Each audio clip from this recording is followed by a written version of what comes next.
कोलकाता का एक गरीब व्यक्ति जो 45 साल की उम्र में मैकेंजे का सीईओ बन जाता है और 2008 में उसके पास $100 मिलियन की एसेट का मालिक बन जाता है। जी हाँ दोस्तों, मैं बात कर रहा हूँ रजत गुप्ता के बारे में। ज्यादा अमीर बनने की लालसा दोस्तों उनको डुबो देती है और वो इनसाइडर ट्रेडिंग का सहारा लेते हैं, जिसकी वजह से उनको जेल भी जाना पड़ता है और उनकी इमेज जो है वो पूरी तरह से खत्म हो जाती है। एक व्यक्ति जो साधारण सा जेनेटर होता है दोस्तों और 17 साल तक वो फ्लोर साफ करता है और 25 साल तक एक गैस स्टेशन पर काम करता है, 92 इयर्स की एज में दोस्तों $8 मिलियन की संपत्ति छोड़कर इस दुनिया से चला जाता है। जी हाँ, मैं बात कर रहा हूँ रोनाल्ड रीड के बारे में। तो दोस्तों इन दोनों व्यक्तियों में कुछ खास बातें थी जो इस वीडियो में हम कवर करने वाले हैं, तो वीडियो को एंड तक जरूर देखिएगा। तो दोस्तों मैं राहुल पंचाल आपका फिर से स्वागत करता हूँ। दोस्तों आज हम बात करेंगे द साइकोलॉजी ऑफ मनी के सेकंड चैप्टर के बारे में, जिसमें मैं आपके साथ की कॉन्सेप्ट्स को डिस्कस करूंगा, तो वीडियो को एंड तक जरूर देखिएगा। सबसे पहला की कॉन्सेप्ट है दोस्तों हमारे पास कंपाउंडिंग। वॉरेन बफेट की सफलता का जो सीक्रेट है दोस्तों स्ट्रेटेजी और स्किल की वजह से नहीं बल्कि टाइम की वजह से था। इमेजिन करिए कि एक वॉरेन बफेट 30 साल की उम्र में इन्वेस्ट करना स्टार्ट करते तो 60 साल की उम्र में वो रिटायर हो जाते और उनकी वेल्थ 11.9 मिलियन होती, जो उनकी इनकम का 99.9% से भी बहुत कम है। और दोस्तों इंटरेस्ट बात यह है कि उनकी 84.5 बिलियन में से 81.5 बिलियन उनके 65th बर्थडे पर ही उनकी जमा हुई है। तो उनकी अरबों की दौलत का जो राज है दोस्तों वो 75 इयर्स की लगातार लॉन्ग टर्म इन्वेस्टमेंट की वजह से है, ना कि उनकी स्किल की वजह से। अगर आप फाइनेंशियल मैनेजमेंट की बुक्स को उठाएं और उनको डीपली स्टडी करें तो दोस्तों आपको समझ आएगा कि उन सभी बुक्स का जो इंपॉर्टेंट की कॉन्सेप्ट है दोस्तों वो है रुक जाओ और वेट करो। फियर, लालच या पेशेंस की कमी की वजह से दोस्तों हमें फाइनेंशियल क्राइसिस का सामना करना पड़ सकता है। Point number 2, luck and risk. Luck और रिस्क ये दोनों एक सिक्के के दो पहलू है दोस्तों,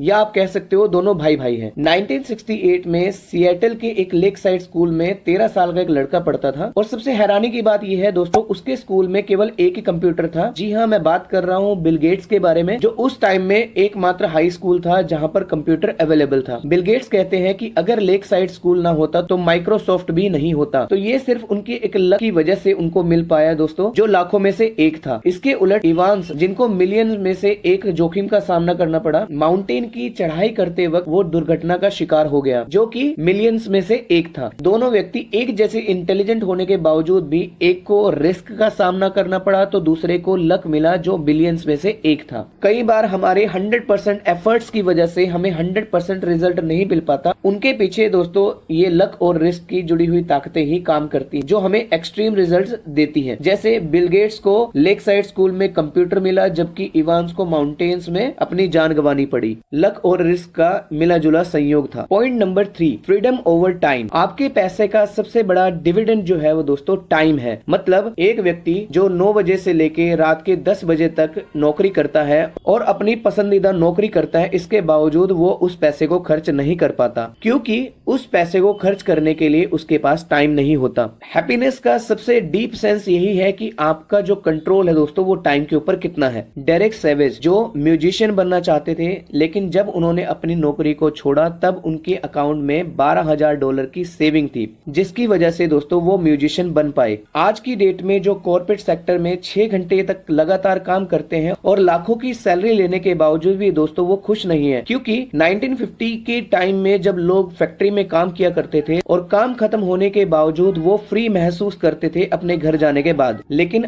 आज अगर आप लोगों को देखें तो घर पर रहने के बावजूद भी उनका दिमाग 24 घंटे अपने प्रोजेक्ट में लगा रहता है, जो उनकी लाइफ से टाइम पर कंट्रोल की पकड़ को ढीला करता जा रहा है। आज लोग अपनी मनपसंद नौकरी करने के बावजूद ये नहीं कह सकते कि आज मैं जो चाहूँ वो कर सकता हूँ। Point number 4, social comparison. आज अगर आप एक अच्छी गाड़ी को देखते हैं या किसी मोबाइल फोन को देखते हैं तो आप उस गाड़ी या मोबाइल फोन को परचेज करते हैं सिर्फ ये सोचकर कि लोग उसके बारे में क्या सोचेंगे, जबकि हकीकत इसके उलट होती है। और ये सबसे फास्ट तरीका है अपने पैसे को कम करने का दोस्तों, जो कि एक पैराडॉक्स क्रिएट करता है लोगों के बीच में दोस्तों, कि जहां पर लोग एक्सपेंसिव गाड़ी को देखकर उसके मालिक की तारीफ नहीं करते बल्कि उस ऑब्जेक्ट की या उस गाड़ी की तारीफ करते हैं जो वो दिखाई दे रही है। और दोस्तों यही अमीरी और वेल्थ क्रिएशन में दोस्तों फर्क दर्शाती है। मतलब वेल्थ वो होती है जो आपको दिखाई नहीं देती पर एक्चुअली में वो आपके पास होती है। सोशल कंपैरिजन एक ऐसी बैटल है जिसको कभी जीता नहीं जा सकता,